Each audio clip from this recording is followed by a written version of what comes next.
a beautiful woman swims through crystal clear water, her long hair streaming behind her. Light dances along the glittering scales of her fishtail. You blink, and she changes form. Now she stands before you, a glorious black woman holding aloft a mighty snake in one hand. The snake coils its tail around her other hand. She holds your gaze and you kneel, overwhelmed by her awesome presence. Both of these representations belong to the same figure, Mami Wata. Her name refers both to a single deity and a group of water spirits known as Mami Watas. She is associated with snakes, sometimes pictured holding a gigantic snake. Other images show her as a mermaid with long flowing hair. People disagree about where her name comes from. Some scholars say it comes from Pidgin English, a language developed in Africa to support communication with other nations. Other writers point to its roots in early Ethiopian languages, showing that Mami Wata belief predates European involvement in Africa. But not all writers think Mami Wata is African in origin. In one theory, Mami Wata came from the Caribbean, and people brought her worship to Africa.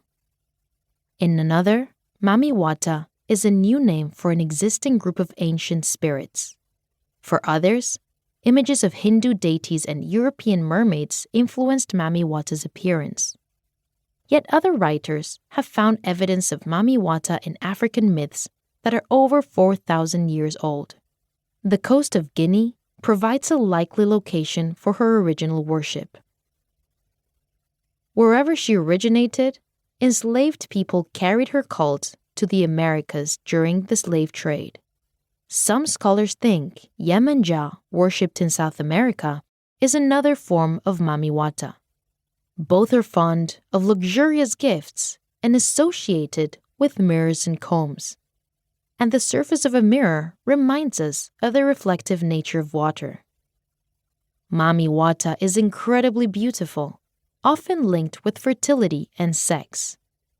Though Mami often translates as mother, Mami Wata doesn't have any children. Instead, she is sometimes considered a protector of mothers and able to cure infertility.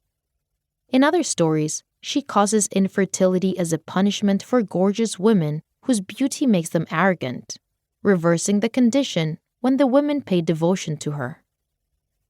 She looks after her worshippers by providing healing for devotees who have come to her for help in difficult times.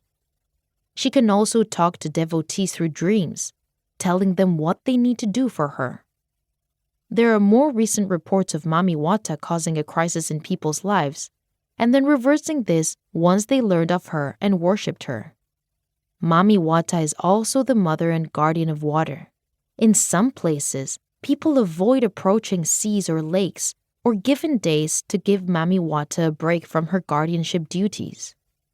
She's also believed to help the descendants of enslaved people reconnect with their ancestral waters. In some tales, she even capsizes ships taking enslaved people to the Americas. Be wary of swimming in rivers or the sea.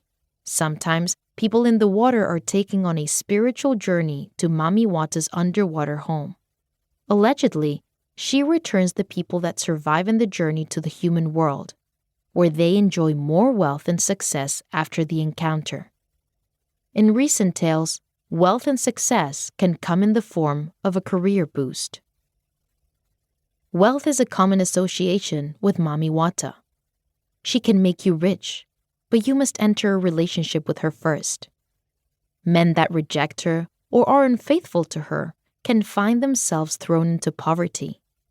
In some stories, she will only give men more wealth if they become her faithful lovers and give up the opportunity to have children with their human partners.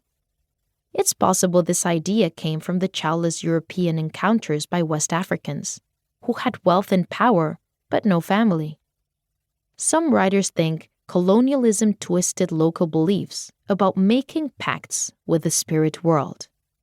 In this case, you made a pact with Mami Wata to gain wealth.